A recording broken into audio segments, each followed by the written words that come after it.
This is Spanish-style hot chocolate, perfectly indulgent and extremely easy to make. We start with 100 grams of chocolate, which we break into small pieces. I'm using 85% cocoa chocolate, but if you prefer, you can use your favourite chocolate, remembering that if you're using a chocolate with added sugar, you won't need to add the sugar later on.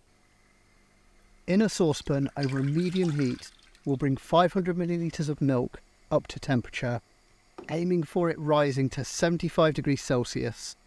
It's a little bit under at the moment, but the heat is still on, so it will continue to rise. Those beautifully broken bits of chocolate can be added to the milk, and don't worry at this point if, as you're mixing, it looks like it's going to be a bit clumpy. Give it time, have faith, and the chocolate will melt and combine fully with the milk.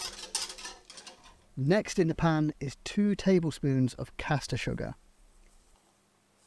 a pinch of salt to help the chocolate flavour pop, and the secret ingredient, a teaspoon of corn flour.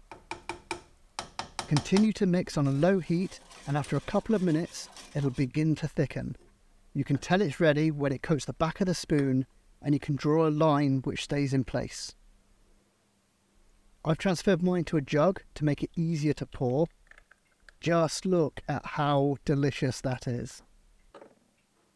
Of course, a sprinkle of cayenne pepper on top is completely optional, but it adds a fantastic spicy kick. And how better to enjoy Spanish-style hot chocolate than with hot buttered toast?